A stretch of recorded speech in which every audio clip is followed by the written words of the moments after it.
Gloire à Dieu. Nous vous accueillons en notre culte d'adoration aujourd'hui au nom de Jésus-Christ. Je prie que toute chose fasse du bien à votre vie au nom de Jésus-Christ. Pourrais-je vous donner une exhortation avant de commencer? Vous devez vous habiller comme si vous venez au culte d'adoration à l'église. Et vous devez vous concentrer et pour tout faire que vous êtes complètement là.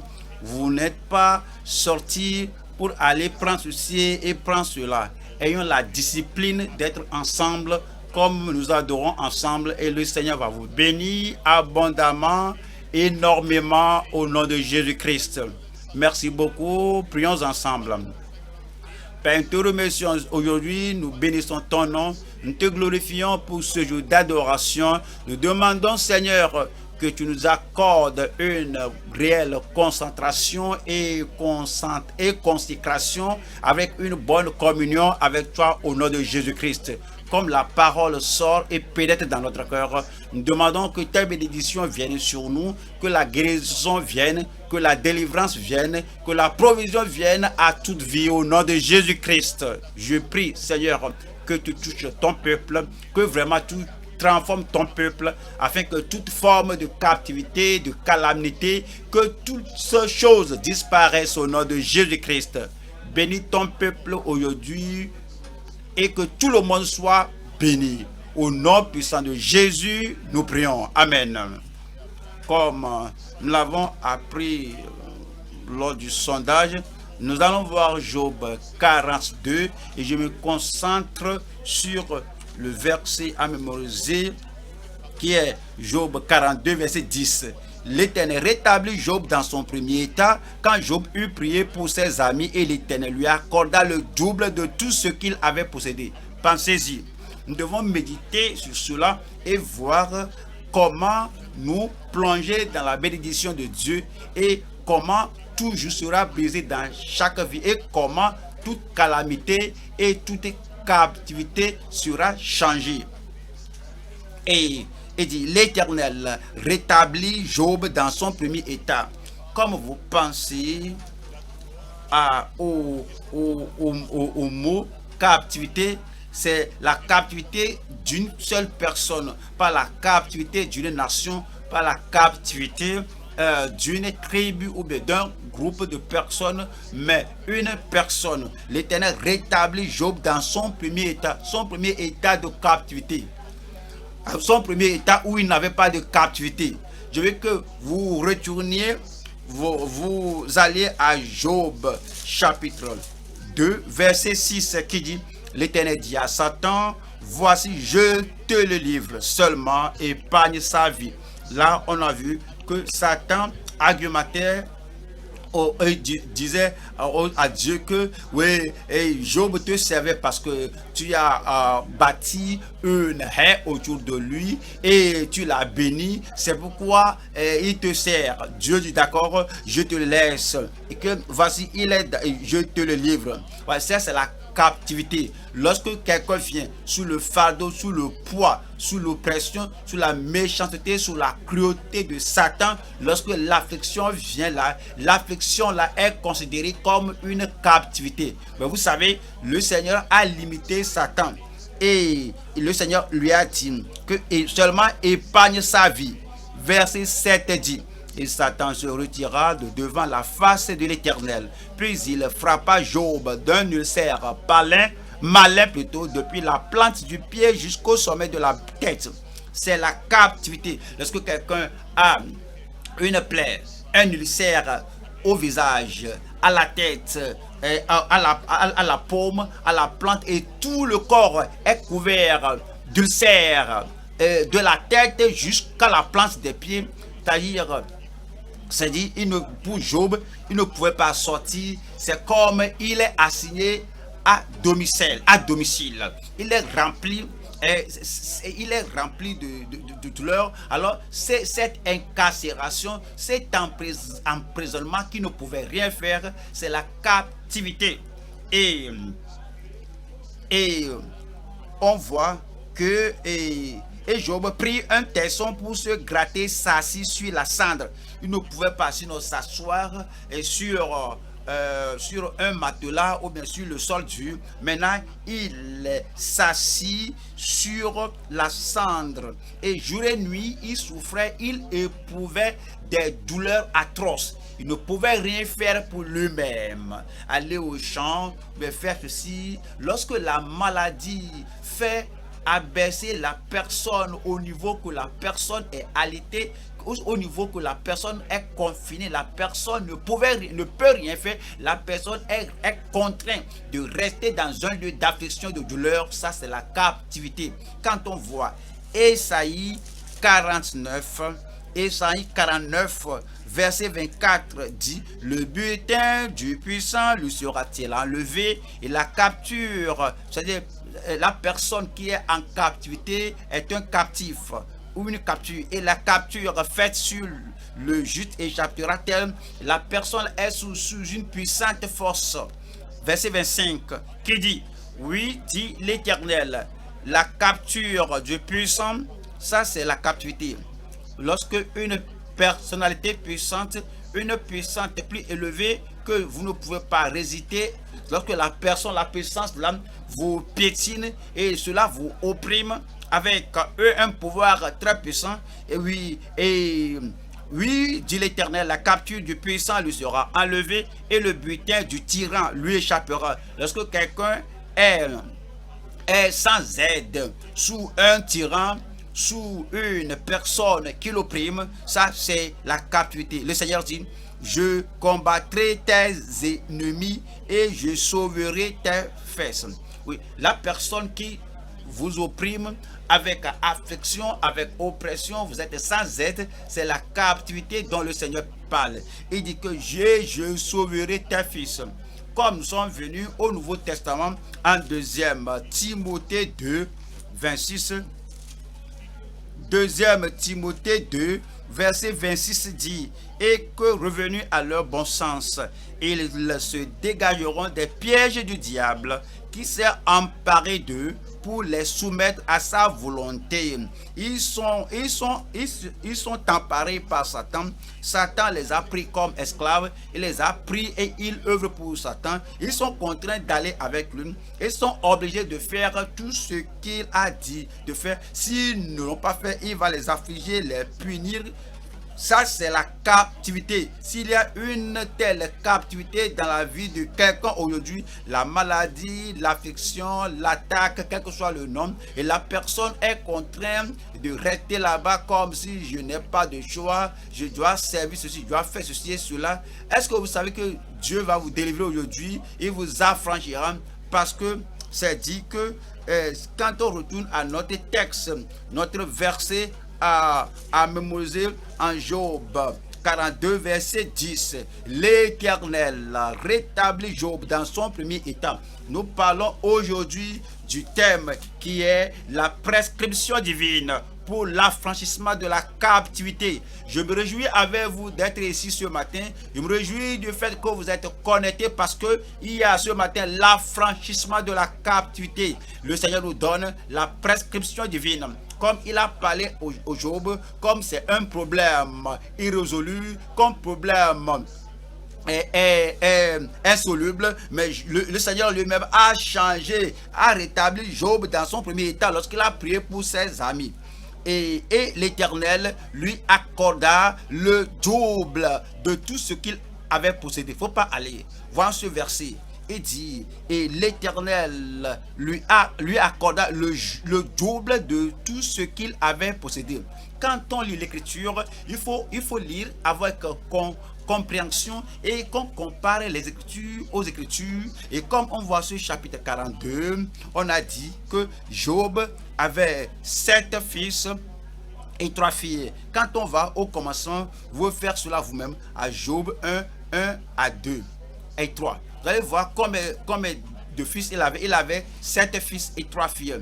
7 fils et 3 filles. Alors, il n'était pas double. Il ne lui a pas donné 14 fils et puis 6 filles. quand on a dit que le Seigneur lui a donné le double de ce qu'il avait, cela se référait aux choses matérielles, les bêtes, c'est-à-dire les animaux, les biens matériels. Alors le Seigneur lui a donné le double de ce qu'il avait. Alors je vais vous dire une autre chose. Vous savez, dans le chapitre 12, je n'ai pas le temps de l'ouvrir, chapitre 2, la femme a dit, est-ce que tu gardes toujours, tu tiens toujours ton intégrité? Est-ce que tu continues de servir Dieu? Maudis Dieu et meurs. Et Job lui a dit que tu parles comme l'une des femmes insensées. Que avons-nous reçu du bien de Dieu? Et nous avons reçu du bien de Dieu, pourquoi ne pas recevoir le mal de sa mère? Et depuis lors, Job n'a pas maudit Dieu. Alors depuis ce temps jusqu'à la fin de Job, la femme n'a plus rien dit à Job. Vous voyez que lorsque Dieu a parlé aux amis de Job qui s'étaient irrités contre eux, et Job, le Seigneur n'a rien dit à Job au sujet de sa femme parce que c'était réglé.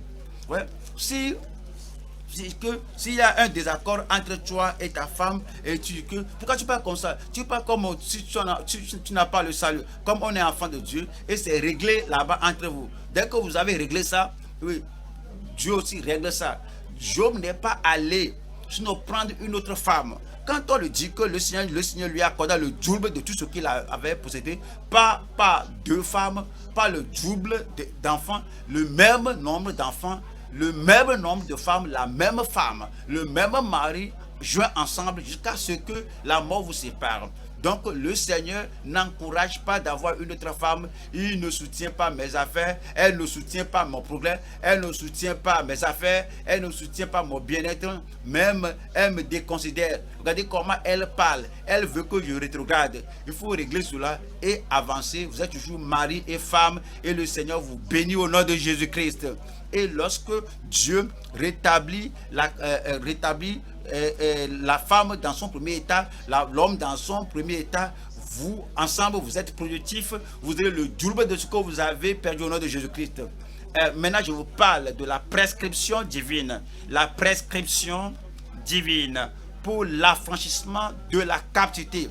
Donc, nous allons voir 3 points. Premier point, c'est la repentance et la rédemption de la captivité du péché. Le péché est une captivité. Deuxième point, le remède pour le rétablissement de la captivité de maladie. Et aujourd'hui, le joug sera brisé.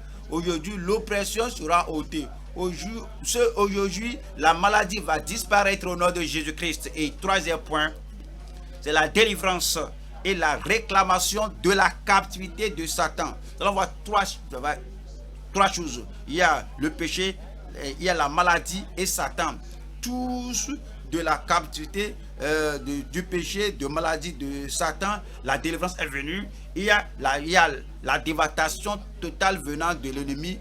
Alors la délivrance totale aujourd'hui est venue au nom de Jésus-Christ. On va au premier point qui est la repentance et la rédemption de la captivité du péché. La repentance et la rédemption de la captivité du péché. Nous lisons de Job 42, versets 5 et 6. Job 42, je lis de verset 5, qui dit, Job ici confessait, mon oreille avait entendu, Job parlait à Dieu, mon oreille avait entendu parler de toi. Mais maintenant, mon œil t'a vu. Vous avez remarqué quelque chose ici? Lorsque Esaïe a vu le Seigneur, il a vu la gloire de Dieu, il a vu la sainteté de Dieu, il a vu l'éclat de la justice de Dieu, il s'était déprécié, il a vu combien il était différent de Dieu, il a dit, je suis un homme aux lèvres impures. Et l'ange est venu le toucher disant que ton péché, ton iniquité est expiée. Quand on voit Dieu dans sa majesté, dans sa justice, dans sa gloire, dans sa sainteté, vous allez voir combien vous êtes différent de la sainteté, de la justice de Dieu. Donc il a dit, mon oreille avait entendu parler de toi. Voilà le verset 6. Et il dit que, mais maintenant mon oeil t'a vu. 6. C'est pourquoi je me condamne et je me repens sur la poussière et sur la cendre. C'est pourquoi je me condamne et je me repens sur la poussière et sur la cendre. Quand nous parlons de la captivité du péché, je vais vous montrer 3 choses là-bas. Numéro 1, la reconnaissance de la captivité du péché. Proverbe, chapitre 5, verset 22. Vous allez voir que le péché lie. Le péché garde quelqu'un dans la captivité. Est-ce que vous ouvrez la Bible? Proverbe, chapitre 5, je lis verset 22. Le méchant est pris dans ses propres iniquités. Le méchant est pris dans ses propres iniquités. Il est saisi. Il est saisi, lié, ligoté par les liens de son péché. Ouais, nous sommes responsables. Nous sommes responsables de ce qu'on fait. Mais lorsque quelqu'un pêche, lorsque quelqu'un commet l'iniquité, tout d'abord c'est un acte. Alors comme la personne continue comme ça, cela devient son habitude. Et c'est une corde qui lie la personne. Il ne peut plus céder d'aucune manière. On nous dit en 2 Timothée, chapitre 2, chapitre 3, verset 6. Et c'est ainsi qu'il rentre dans des maisons et emporte beaucoup de personnes. Lorsque quelqu'un vit dans le péché, lorsque quelqu'un n'est pas pardonné, lorsque quelqu'un n'est pas affranchi, lorsque quelqu'un n'a pas le salut du Seigneur, la personne est chargée de péché et c'est la captivité du péché. Donc nous devons reconnaître 2 Timothée 3, 6. Nous devons reconnaître la captivité du péché. Romains 7, 14. Cela nous dit maintenant ce qu'est la captivité. Romains 7. Et vous savez que la loi est spirituelle et je suis charnel et vendu au péché. C'est comme un esclave qui est vendu au maître qui a le péché. Et le péché saisit la personne captive. Et le verset Romains 7, 15. Verset 15, car je ne sais pas ce que je fais, je ne fais point ce que je veux et je fais ce que je hais. C'est un esclave et le maître le contraint, l'oblige à faire ce qu'il doit faire et qu'il fasse ce qu'il doit faire. Il le fait malgré lui-même et il le fait sans avoir eu sa propre conscience libre. Il le fait, mais il fait ça malgré lui. Il n'est pas content de lui-même. C'est la captivité. Verset 16 dit. Or, si je fais ce que je ne veux pas, je reconnais par là que la loi est bonne. Et verset 17 dit, et maintenant, ce n'est plus moi qui le fais, mais c'est le péché qui habite en moi. C'est le péché qui habite en moi. C'est comme le maître qui à tout moment veille sur lui. Il dit que, as-tu fait cela? La chose mauvaise là, tu dois faire cela. Il y a des gens qui sont obligés, des gens qui sont poussés et ils s'asseyent. Si vous s'asseyez calmement à la maison, alors ils vont venir, la chose va les pousser d'aller faire le mal. Alors ils vont faire le mal, mais ils vont savoir que ceci c'est mauvais, que ceci détruit leur vie, mais ils sont dans la captivité. Verset 23. Mais je vois dans mes membres une autre loi qui lutte contre la loi de mon entendement et qui me rend captif, voilà cela, de la loi du péché. Le péché est une captivité, l'iniquité est une captivité. Se plonger dans l'iniquité sans l'occasion de se repentir, c'est l'iniquité. Et la loi de mon entendement et qui me rend captif de la loi du péché qui est dans mes lois. Verset 24. Misérable que je suis, misérable que je suis, misérable captif, misérable pécheur que je suis, qui me délivrera du corps de cette mort? Dieu merci, c'est pourquoi nous sommes là ce matin. Le Seigneur délivrera tout le monde. Quand nous pensons à ce premier point, nous venons à la repentance après être convaincus du péché. On se repent après être convaincu du péché. On a déjà lu Job 42, là où Job a dit que et là qu'il se repent sur la poussière et sur la cendre. La repentance est importante. Que je montre quelque chose dans la repentance. Deuxième Corinthiens chapitre 7 verset 10. En effet, la tristesse selon Dieu produit une repentance à salut dont on ne se repent jamais. Oui, la tristesse selon Dieu produit une repentance à salut dont on ne se repent jamais, tandis que la tristesse du monde produit la mort. Que je vous l'explique.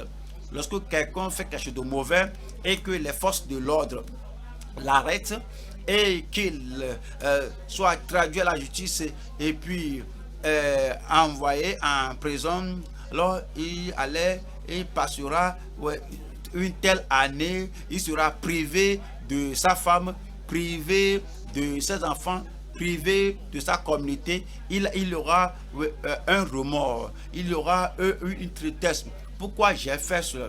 Mais si quelqu'un a une repentance authentique, cette repentance authentique provient de sa conviction du péché et réellement il se sent désolé d'avoir fait comme ça et il se sent vraiment désolé d'avoir fait cela, que il ne fera pas, il ne répétera pas cela. Si Dieu me pardonne ceci là, je vais mener une vie de justice, je ne vais plus me plonger à faire cela. Cette conviction pour le péché, si cela a fait défaut, si cette conviction pour le mal qu'il a fait n'est pas là, si ce n'est pas une conviction qui brise sa conscience, sinon tout ce qu'il aura ne sera que une résolution vide, un remords que je ne ferai plus cela, et si je répète cela, couper ma tête. Ça c'est une résolution, une vide résolution. Tout ce qu'il aura, il veut chercher à bâtir sa réputation. Il n'est pas désolé de ce qu'il a fait, mais si la repentance sera acceptée par Dieu, si notre repentance va conduire au véritable salut qui nous amène au ciel, il faut une tristesse selon Dieu qui produit une repentance à salut dont on ne se repent jamais, tandis que la tristesse du monde produit la mort. On nous dit que cela est exigé de tout le monde. Acte 17, verset 30. Acte 17, verset 30. Dieu sans tenir compte des temps d'ignorance. Ouais, tout ce que Job a dit, tout ce que Job a fait, comme il a répondu à ses amis, cela provient de l'ignorance. Dieu dit qu'il ferme les yeux sur cela et Job était vraiment reconnaissant à Dieu que Dieu, sans tenir compte des temps d'ignorance, annonce maintenant à tous les hommes en tout lieu qu'il est à se repentir. Tout ce qu'on a fait au temps de notre vie d'ignorance, tout ce que nous avons fait sans consciemment reconnaître que ceci n'est pas bon devant Dieu, tout ce qu'on a fait sans connaître que Dieu qui a envoyé son fils unique pour mourir pour nous, pour ôter nos péchés, on voit que non, j'ai mal fait, je ne dois pas faire cela. Oui, ce sont mes péchés qui ont cloué Jésus à la croix. À cause de cette souffrance de Christ, le sacrifice de Christ, je me détourne du péché, je me tourne vers mon Sauveur et je veux mener la vie qui glorifie le Seigneur. Le Seigneur va pardonner. Mais maintenant, maintenant, il annonce maintenant à tous les hommes en tout lieu qu'il est à se repentir. 31.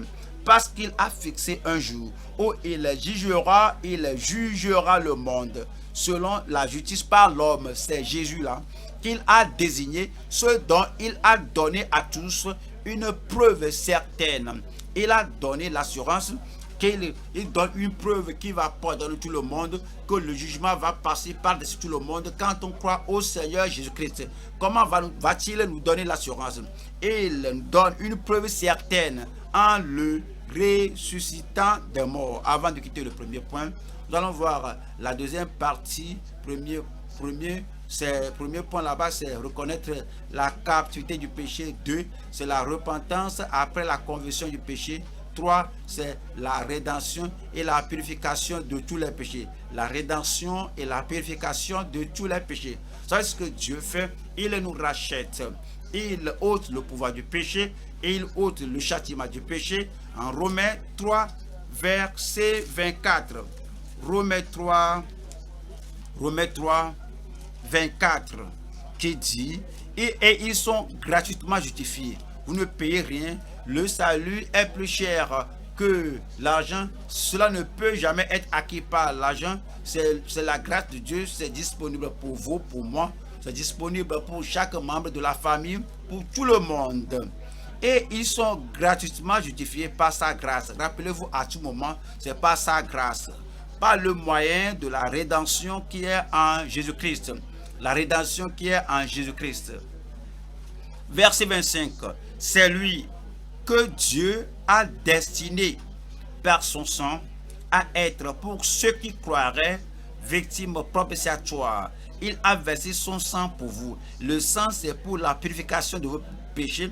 Il a versé le sang pour vous. C'est pour ôter vos péchés. C'est pour purifier vos péchés. Vous avez la foi en ce sang-là. Vous avez la foi en cette propitiation. Vous avez la foi en ce sacrifice de Christ, afin de montrer sa justice, parce qu'il avait laissé impunis les péchés commis auparavant au temps de sa patience, afin, dis-je, 26, de montrer sa justice dans le temps présent, de manière à être juste, tout en justifiant celui qui a la foi en Jésus. À être juste, tout en justifiant celui qui a la foi en Jésus. Nous allons aux Colossiens. Colossiens 1 parle de cette rédemption. Mais là, il fait quelque chose. On doit penser à cela. Avez-vous ouvert Colossiens 1.13? Colossiens 1.13, qui nous a délivrés de la puissance des ténèbres. Rappelez-vous, la personnalité derrière la souffrance de Job, c'est Satan. La personnalité derrière la souffrance de Job sont les puissances des ténèbres. Dans cette rédaction, comme le Seigneur vous rapproche de lui-même, il vous revêt comme son fils, comme sa fille, comme son enfant, et vous délivre. Il vous a délivré de la puissance des ténèbres et nous a transportés dans le royaume du Fils de son amour. Comment cela se produit-il? Verset 14. En qui nous avons la rédemption, la rémission des péchés. La rédemption que nous avons, alors nous a ôté de la main du malin. La rémission des péchés. La rémission des péchés. Alors tout péché, tous les péchés, tout est amoncelé et nous en a racheté. C'est notre rédemption. Tite chapitre 2, verset 14.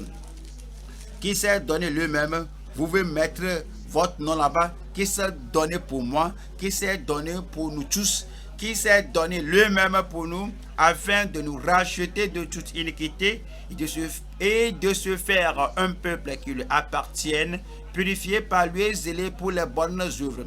La rédemption est disponible. Quiconque invoquera le nom du Seigneur sera pardonné, sera racheté, sera ôté de la captivité de Satan. Allons au deuxième point maintenant. Deuxième point qui parle de le remède pour le rétablissement de la captivité de maladie. Le remède pour le rétablissement de la captivité de maladie. Cela nous fait ramener à Job. Job 42, je lis verset 10. L'Éternel rétablit Job dans son premier état, quand Job eut prié pour ses amis. Et l'Éternel lui accorda le double de tout ce qu'il avait possédé. Le Seigneur, l'Éternel, rétablit Job dans son premier état. On avait parlé de la captivité du péché. Là, nous parlons de la captivité de la maladie. La captivité de la maladie. Parce que, qu'avait-il? Il avait la maladie. À cause de la maladie, il y a l'angoisse, il y a quelque chose, l'accusation, il y a la souffrance, l'accusation de Satan. Et ses amis l'accusaient. Alors, il souhaitait mourir. Pourquoi je suis né? Parce que les douleurs sont trop atroces. Quelles que soient vos douleurs, mon frère, ma soeur, vous aurez la délivrance, l'assurance de votre guérison, le remède pour votre rétablissement de la captivité, de la maladie. Cela va se produire au nom de Jésus-Christ. Mais mon frère, vous savez, ma soeur, nous devons nous illuminer et nous devons comprendre la façon, la voie du Seigneur. Il y a des gens qui croient que si on sera affranchi des maladies, la seule chose c'est que on doit chaque fois prier et prier pour nous-mêmes. Et la prière ne l'a pas fait, donc on jeûne. On fait le jeûne sec plusieurs jours. Et encore une fois, je n'ai pas assez jeûné. Si j'ai bien jeûné pour ma femme, elle sera guérie. Si j'ai bien jeûné pour moi-même, je serai guéri. On croit que c'est la seule manière qu'on aura la guérison et à être bien rétabli de la captivité de la maladie. Que les seuls moyens, c'est pas la prière et le jeûne. La prière est bonne, faut pas me comprendre mal. Le jeûne est bon, faut pas me comprendre mal. Mais je vous dis de l'écriture que ça, ils sont une partie de ce qu'on doit faire pour avoir la guérison. Numéro 1, que je vous parle du remède de la compassion. Vous voyez, malgré le chagrin qu'il avait d'avoir compassion de ses amis. Voyez le verset 10. L'Éternel rétablit Job dans son premier état. L'Éternel a inversé la captivité de Job. L'Éternel a révoqué la captivité de Job lorsqu'il a prié pour ses amis. Lorsque Job a prié pour ses amis, comment le voyez-vous? C'est la compassion pour ses amis. Il avait critiqué, il avait calomnié, il avait outragé, ils l'ont soupçonné, il avait condamné, il était comme ennemi, il était comme tous ces gens étaient comme ses ennemis, mais il avait pitié d'eux. Dieu a dit que Eliphaz, je suis mécontent de toi et de tes deux amis, vous trois, parce que vous n'avez pas bien parler de moi comme l'a fait mon serviteur Job. Job pouvait dire que ça c'est ça, condamne-la, c'est ça, juge-les, condamne-les, vraiment c'est ça, que l'affliction vienne sur eux. Regardez ce qu'ils ont dit de moi, non, mais Job avait compassion de ses amis. Est-ce que vous savez, frères et sœurs, lorsque vous avez la compassion vous avez la compassion des gens qui vous ont outragé, cette compassion que vous avez de ces gens peut vous amener la guérison, peut vous amener le soulagement ou la délivrance, la guérison de votre maladie. Matthieu chapitre 5. Matthieu 5, 44. Mais moi je vous dis, aimez vos ennemis. N'est-ce pas ce que Job a fait? Vous aimez, et il les a aimés, il a eu compassion d'eux, il a prié pour eux. Alors vous aimez pour eux, vous intercédez pour eux, vous aimez, vous les aimez, vous souhaitez le meilleur pour eux. Si vous avez l'affliction, il y a quelque chose qui vous opprime et vous voulez en être affranchi, vous ne pouvez pas héberger des pensées de péché dans cet état. Vous ne pouvez pas avoir des actes d'oppression dans cette situation. Si vous êtes malade, vous êtes totalement alité, et les gens avec lesquels vous vivez au départ et les gens avec lesquels vous avez argumenté au départ, en ce temps-là, avant la maladie, vous ne pouvez pas continuer à garder cela parce que cela va retarder votre guérison. Vous aimez vos ennemis, aimez vos ennemis, bénissez ceux qui vous maudissent, faites du bien à ceux qui vous haïssent. Pourrais-je vous dire, selon la parole de Dieu, si vous êtes malade, au lieu de continuer à prier, jeûner, c'est bon de jeûner, c'est bon de prier. Si votre santé peut jeûner, d'accord, faites-le. Parfois, c'est de se rappeler les gens qui vous ont blessé, les gens contre lesquels vous avez décidé de leur faire du mal, je dois leur payer la monnaie. Lorsque vous allez seulement changer et les bénir, vous bénissez ceux qui vous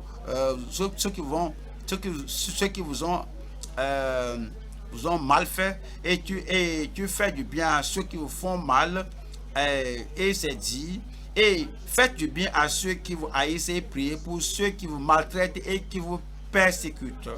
Et priez pour ceux qui vous maltraitent et qui vous persécutent. Qu'est-ce que cela veut dire? Verset 45.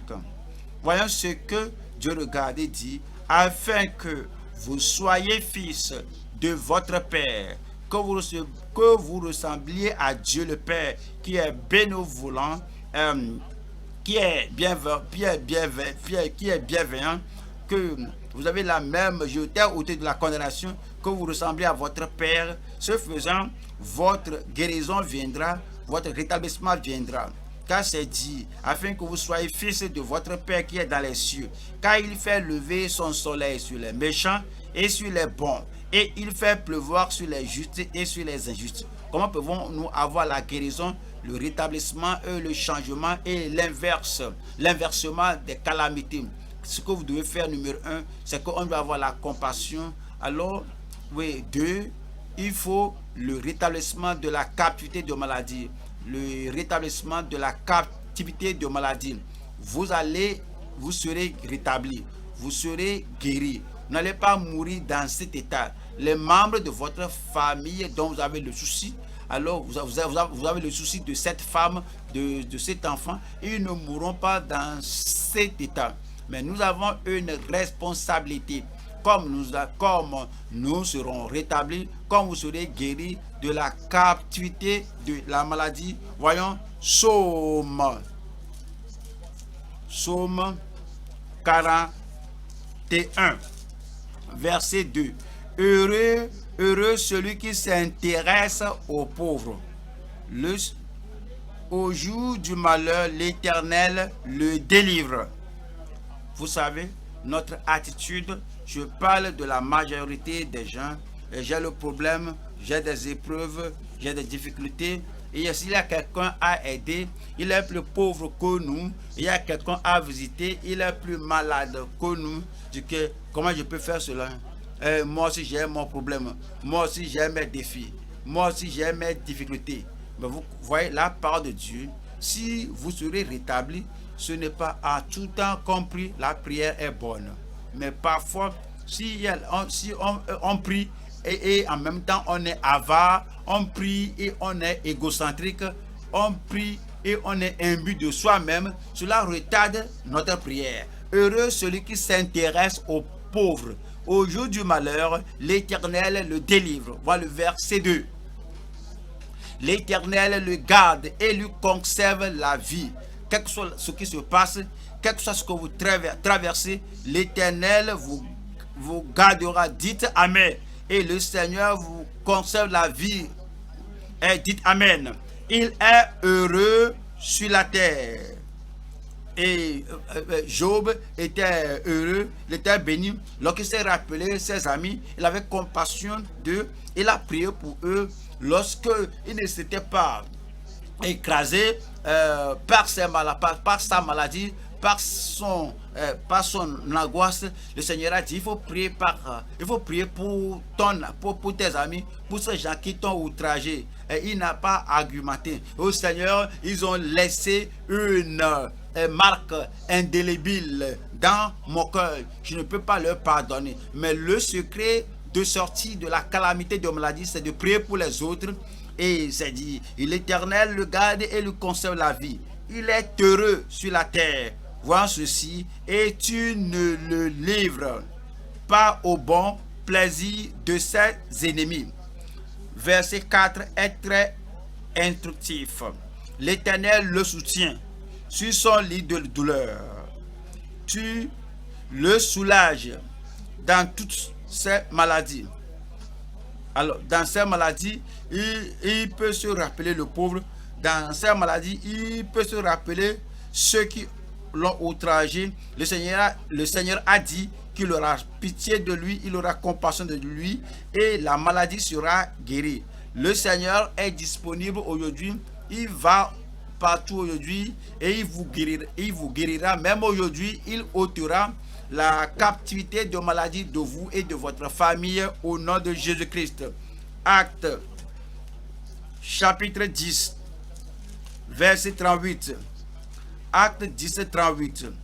Vous savez comment Dieu a oint du Saint-Esprit et de force Jésus de Nazareth Vous savez comment Dieu a oint du Saint-Esprit de force Jésus de Nazareth, qui allait de lieu en lieu. Est-ce qu'il va de lieu en lieu? Et il est venu dans votre maison là-bas. Il est venu dans votre communion là-bas. Il est venu dans votre sanctuaire là-bas. Et il va vous distinguer. Il va vous identifier là-bas. Et quel que soit ce que vous traversez aujourd'hui, c'est le jour de guérison et de rétablissement au nom de Jésus-Christ. Vous savez comment Dieu a oint du Saint-Esprit et de force Jésus de Nazareth, qui allait de lieu en lieu, faisant du bien et guérissant comme de personnes, et guérissant, et vous faites partie de ce tout-là. Votre jour de rétablissement est venu. Le remède est maintenant venu. Votre délivrance est venue maintenant. Et guérissant tous ceux qui étaient sous l'empire du diable, car Dieu était avec lui. Nous allons à Jacques. Jacques, chapitre 5, verset 13. Quelqu'un parmi vous est-il dans la souffrance? Qu'il prie. Quelqu'un est-il dans la joie? Qu'il chante des cantiques. Verset 14. Quelqu'un parmi vous est-il malade? Peu importe le type de maladie. Que ce soit un nouveau converti, que ce soit un nouveau croyant, quelqu'un parmi vous est-il malade? Que ce soit un bébé, que ce soit un fils, une fille, quelqu'un parmi vous est-il malade? Qu'il appelle les anciens de l'église. Est-ce que vous voyez quelque chose là-bas? Il ne nous a pas dit la catégorie d'anciens, que ce soit un grand apôtre, l'ancien là, peut-être que l'ancien là, c'est l'assistant au pasteur, un ancien là, c'est un ancien spécial. Non, n'importe quel ancien. Dieu veut qu'on soit obéissant à ce qu'il nous dit, qu'il appelle les anciens de l'église et que les anciens prient pour lui en loignant d'huile au nom du Seigneur. 15 nous dit, la prière de la foi sauvera le malade. Qui que soit la personne qui fait la prière là, un pasteur, que ce soit un pasteur de groupe, un pasteur régional, un pasteur national, qui que soit la personne, l'un de nous, qui fait cette prière de foi, que nous savons que Dieu est fidèle, que Dieu ne peut pas mentir, et Dieu a dit que si tu m'invoques, et si l'ancien prie parce qu'il obéit au Seigneur, c'est dit que la prière de la foi sauvera le malade et le Seigneur le relèvera. Et s'il a commis des péchés, voici l'assurance, il lui sera pardonné. S'il a commis des péchés, il ne nous a pas dit la grandeur du péché, la catégorie de péché, les péchés habituels ou les péchés de n'importe quel niveau. C'est dit qu'il lui sera pardonné. 16 est très important. Confessez donc vos péchés les uns aux autres et priez les uns pour les autres, afin que vous soyez guéris. La confession amène la guérison ou le remède. Confessez donc vos péchés les uns aux autres et priez les uns pour les autres. Nous sommes confiants. Nous avons fait ce que le Seigneur a fait. Nous avons appelé les anciens. Ils ont prié pour nous. C'est comme le téléphone. Que ce soit qu'il a prié au téléphone, mais il a envoyé un SMS que j'ai prié pour toi, tu as pris fin. Quel que soit le moyen par lequel il a prié pour nous, que lorsqu'on a confiance, cela va amener la cure, et puis cette consécration.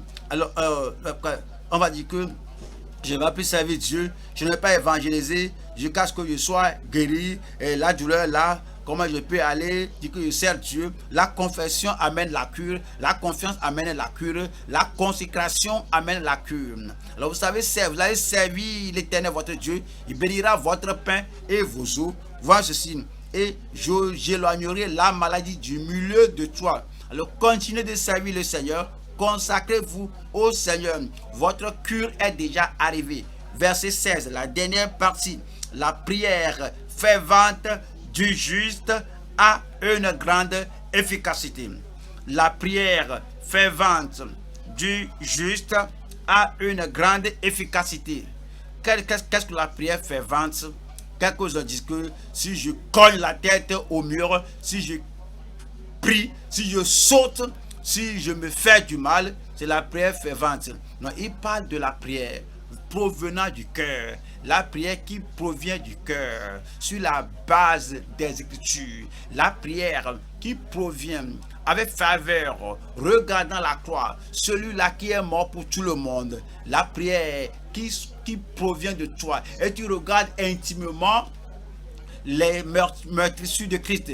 Et tu t'accroches à cela fervemment. Tu dis que de tout ton cœur, avec toute la passion en toi, cette prière ne sera pas reniée. Soit ne pas de pleurer, crier, qu'est-ce que tu fais, ou que je fais une prière fervente. Si cela provient de ta voix, ce n'est pas une prière fervente, c'est superficiel, mais ce qui vient de ton cœur, la prière fervente du juste a une grande efficacité. Cette prière-là sera efficace dans ta vie. Nous parlons du remède, de la compassion malgré l'angoisse. Nous parlons du rétablissement de la captivité de maladie. Nous parlons de l'inversement de la calamité pour ses serviteurs. Si vous revenez à Job 42, vous allez voir ce que le Seigneur a dit de Job. Il dit, mon serviteur, il a dit que l'Éternel rétablit Job dans son premier état. Rétabli. L'Éternel a inversé la captivité de Job. Votre captivité sera inversée aujourd'hui. Votre joug sera brisé aujourd'hui. Et toutes les calamités sur vous, sur votre famille, sur ta profession, sur ton job, toute chose négative sera inversée au nom de Jésus-Christ. Et tout l'opprobre, on a dit ceci et cela, que le Seigneur révoque tout. Et les gens qui l'ont opposé, qui l'ont critiqué, Dieu a dit que ça c'est mon bien-aimé serviteur. Et il a inversé tout cet opprobre, toute chose négative contre votre vie en tant que serviteur de Dieu, enfant de Dieu. Tout sera révoqué ce jour au nom de Jésus-Christ. Si vous dites Amen, c'est accompli. Et l'Éternel rétablit, l'Éternel inversa, l'Éternel rétablit Job dans son premier état. Quand Job eut prié pour ses amis, et l'Éternel lui accorda le double de tout ce qu'il avait possédé. Il avait inversé la pauvreté et la perte. Tout ce que vous avez perdu, le Seigneur vous le donnera aujourd'hui. Au nom de Jésus-Christ, vous allez chanter de joie. Vous serez content à cause de l'inversement de la captivité qui était venue sur vous. Psaume 126, verset 1. Psaume 126. Le Seigneur a changé la captivité de Job. Psaume 126, verset 1.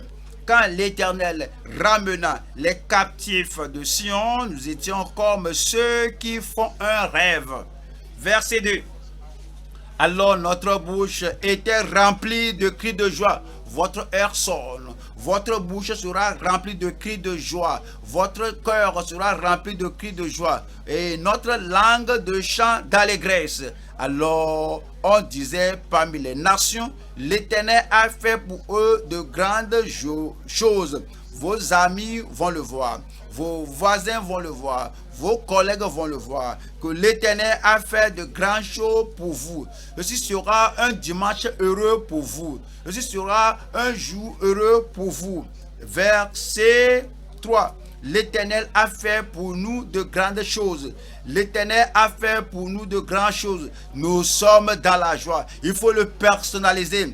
L'Éternel a fait pour moi de grandes choses. Il faut le répéter. L'Éternel a fait pour moi de grandes choses. Je suis dans la joie. Vous êtes dans la joie et votre joie ne vous sera pas ravie au nom de Jésus-Christ. Alors, par les meurtrissures de Jésus, vous êtes guéris et votre calamité inversée. Par les meurtrissures de Jésus, tous vos problèmes, les choses qui sont venues sur vous comme affliction, tout est ôté au nom de Jésus-Christ. Dans le premier point, nous parlons de la repentance et la rédemption de la captivité du péché. Deuxième point, nous parlons du remède pour le rétablissement de la captivité de maladie. Nous allons au troisième point maintenant, la délivrance et la réclamation. La délivrance et la réclamation de la captivité de Satan. La délivrance et la réclamation de la captivité de Satan. Nous retournons à Job 42. Job 42, verset 10. Job 42, 10, qui dit: l'Éternel rétablit Job dans son premier état. Combien de fois avons-nous lu cela? C'est pour que cela s'ancre en vous, que vous mettiez votre nom là-bas, parce que Job a servi le Seigneur et Job s'en est allé. Il est maintenant au ciel. C'est vous l'homme de l'heure, c'est vous la femme du moment.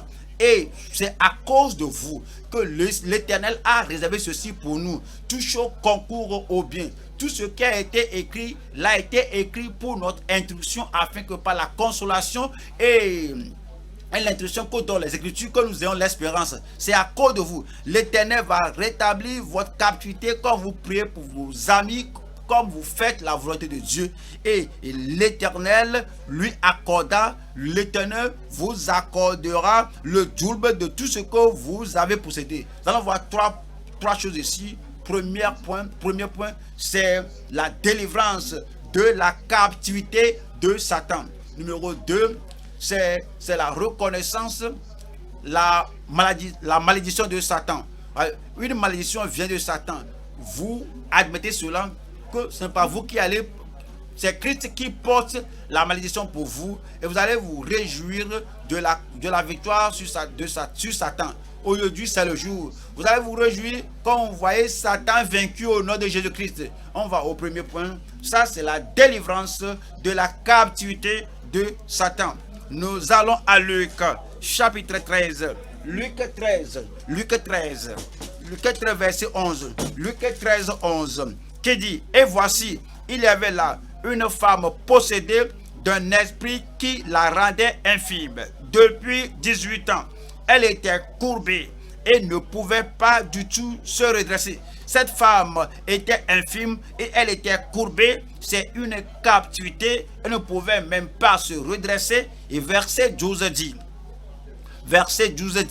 lorsqu'il a vu, oui, le jour glorieux est venu. Lorsque Jésus l'a vu, votre jour glorieux est venu. Lorsque Jésus vous voit, gloire à Dieu, je me réjouis avec vous. Le Seigneur vous a vu aujourd'hui. Lorsque Jésus l'a vu, Jésus lui adressa la parole et lui dit: femme, tu es délivrée de ton infirmité.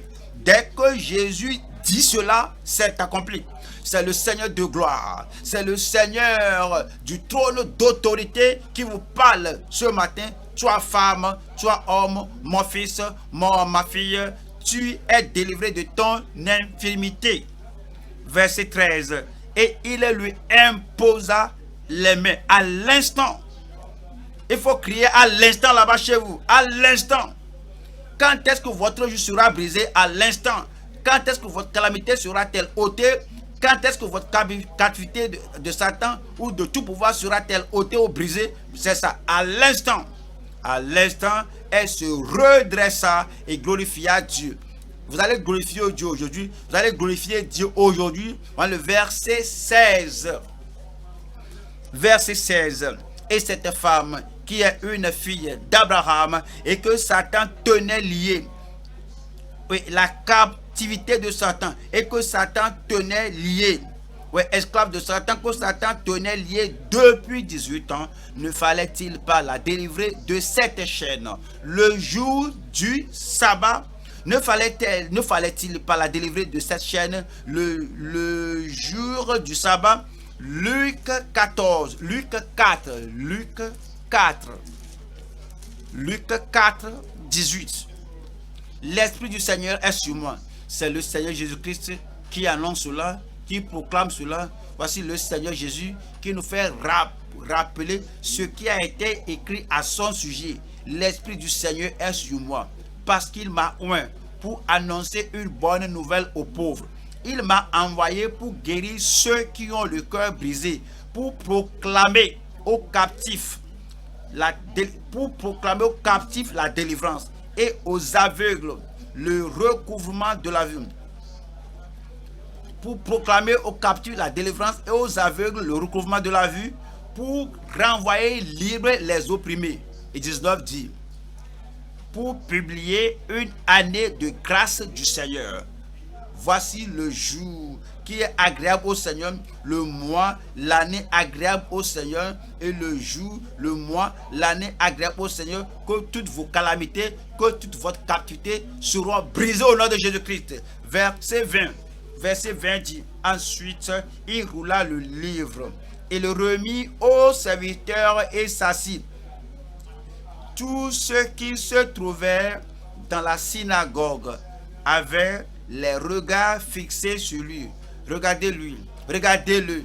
Il est le consommateur, il est le chef et l'auteur, il est le chef et le consommateur de notre foi. Alors fixez vos regards sur lui. Voyez le 21. Voici le résultat. Alors il commença à leur dire, et il commença à vous dire, et nous dit aujourd'hui, cette parole de l'écriture que vous venez d'entendre est accomplie. Dans votre vie, c'est accompli. Dans votre famille, c'est accompli. Il y aura une délivrance totale de la captivité de Satan. Voilà le verset 36 qui dit, tous furent saisis de stupeur et ils se disaient les uns aux autres, quelle est cette parole? Il commande avec autorité et puissance aux esprits impurs et ils sortent. Et ils sortent. Ces deux mots seulement que sortir. Il faut dire sortir. Ils sortent. Il faut dire ils sortent. Il faut dire ils sortent. Regardez la personne devant vous et la personne à côté de vous. La personne qui a le défi. Regardez Christ qui vous guérit. Regardez Christ qui dit au travers de Dieu, sors. Alors ils vont sortir au nom de Jésus-Christ. Alors comment cela arrive dans votre cœur? Alors de quoi pensez-vous? À quoi pensez-vous? Alors vous pensez à la malédiction de Satan. La malédiction n'est pas sur vous maintenant. Christ a ôté votre malédiction. Et comme il ôte votre malédiction, la malédiction est sur Satan. Et la malédiction sur Satan est activée. C'est accompli. Tiens, Genèse chapitre 3 verset 14. L'Éternel Dieu dit au serpent. L'Éternel Dieu dit au serpent. L'Éternel Dieu dit au diable, à Satan, c'est Satan qui a utilisé le serpent. Puisque tu as fait cela, tu seras maudit entre tout le bétail et entre tous les animaux des champs. Tu marcheras sur ton ventre et tu mangeras de la poussière tous les jours de ta vie. Vous n'allez pas, tu ne vas pas manger mon fils, tu n'allez pas manger mon fils, ma chair, ma fille, le citoyen de mon royaume. Tu mangeras de la poussière tous les jours de ta vie. Je mettrai inimitié entre toi et la femme. Je mettrai inimitié entre la femme et Satan, entre ta postérité et sa postérité. Celle-ci t'écrasera la tête. La postérité de la femme écrasera la tête de Satan. Lorsque Jésus, et tu lui blesseras le talon. Tu lui blesseras le talon. Lorsque Jésus était mort à la croix du Calvaire, et Satan qui le blessera le talon. Et en même temps, la malédiction était mise sur Satan et Jésus l'a écrasé, lui a écrasé la tête. Allons, Colossiens chapitre 2, 15. Colossiens 2, verset 15, qui dit que il a dépouillé les dominations et les autorités. La parole de Dieu dit que nous ne luttons pas avec la chair et le sang. Ici, Christ a vaincu l'ennemi. Il a dépouillé les dominations et les autorités et les a livrés publiquement en spectacle, en triomphant d'elles, en triomphant des dominations et des autorités par la croix. Quel en est le résultat? Nous allons aux Hébreux.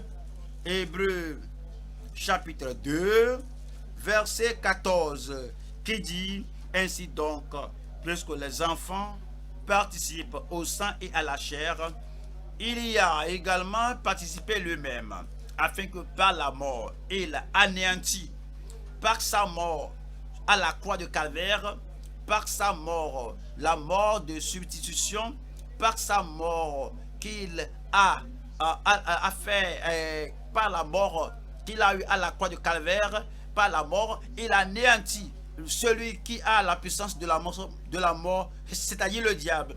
Il a détruit sa puissance.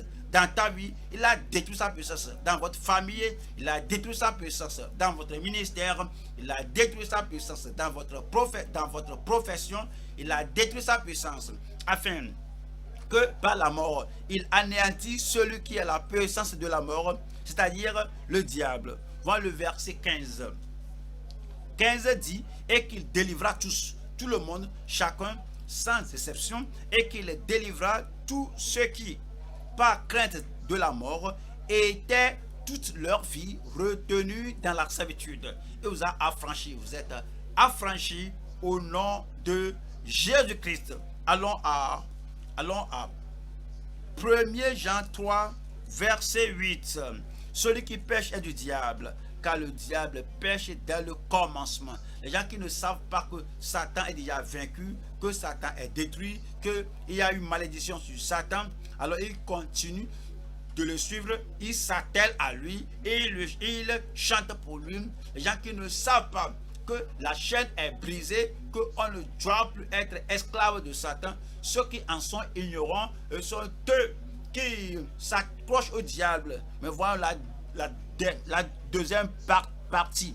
Le Fils de Dieu apparut afin de détruire les œuvres du diable.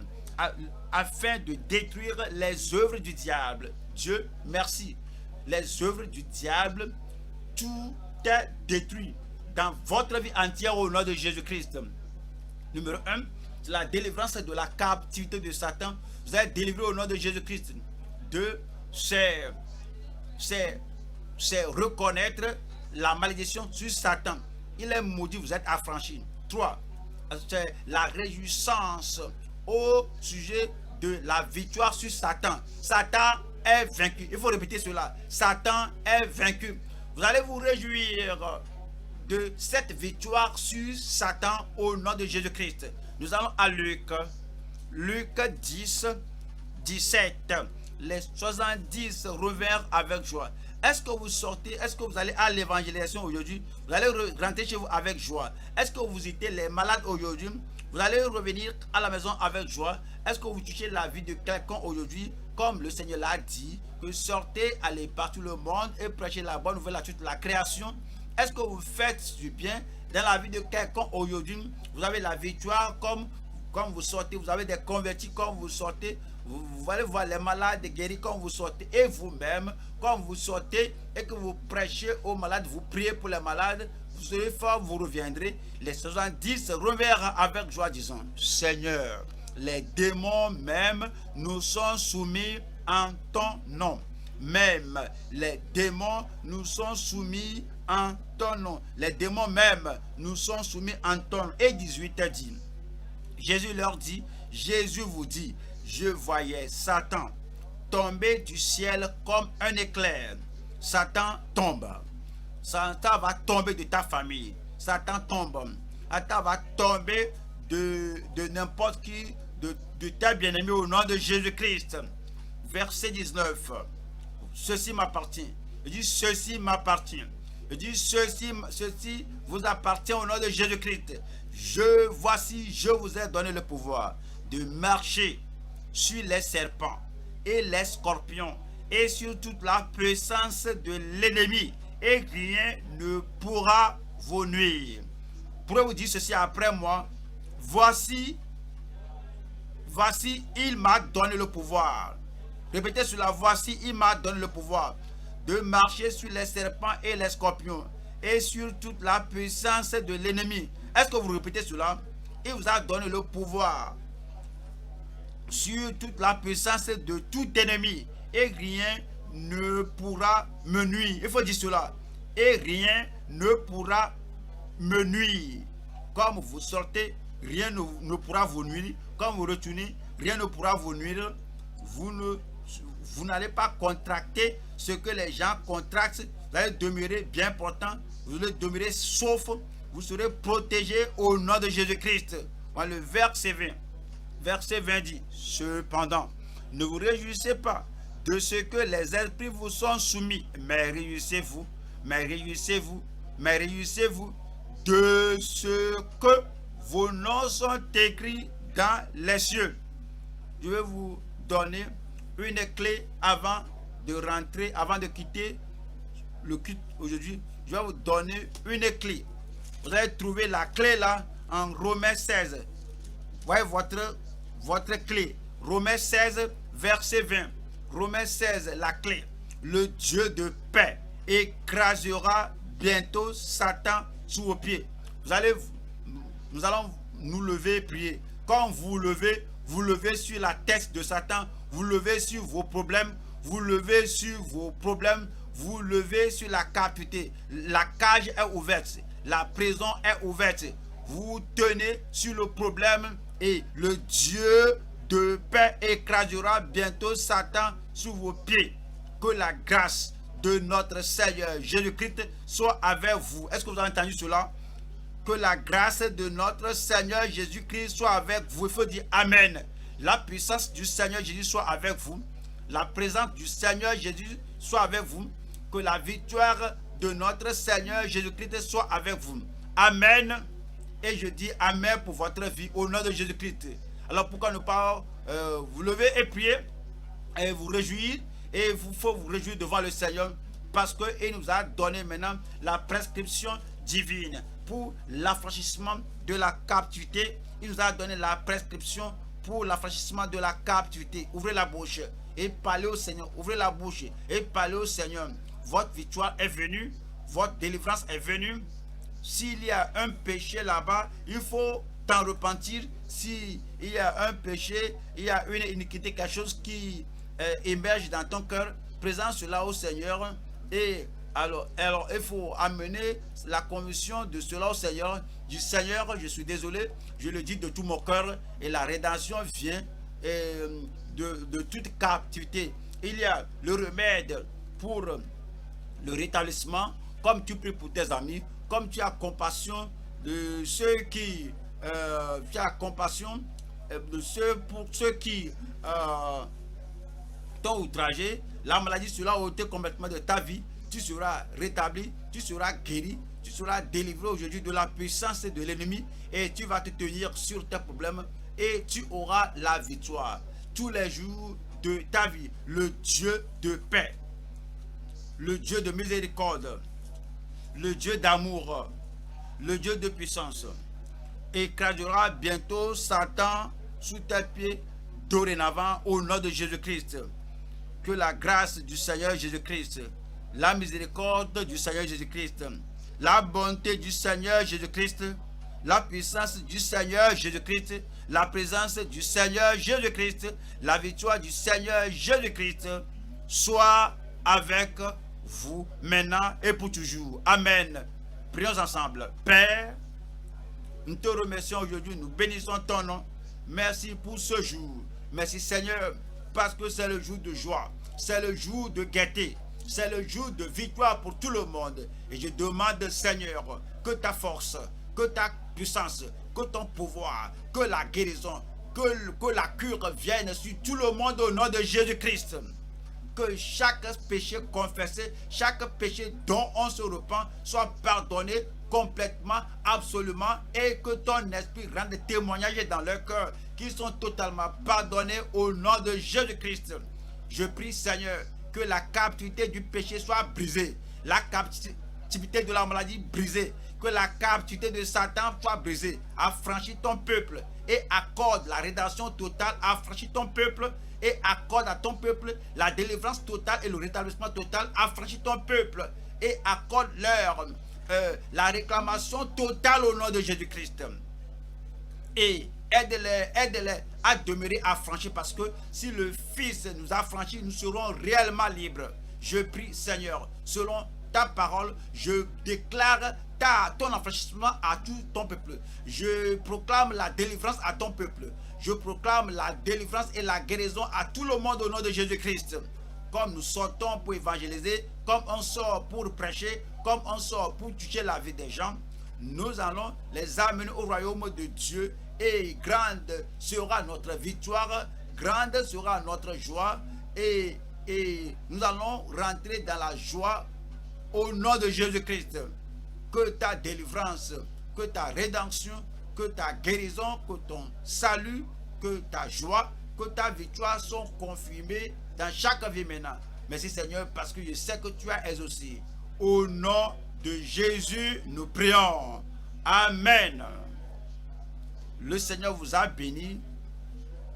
Continuez de vous réjouir dans la délivrance du Seigneur. Rappelez-vous que vous allez sortir, toucher la vie des gens comme vous touchez leur vie. Les bénédictions viendront sur eux et vont se multiplier dans votre vie aussi. Merci beaucoup et que le Seigneur vous bénisse.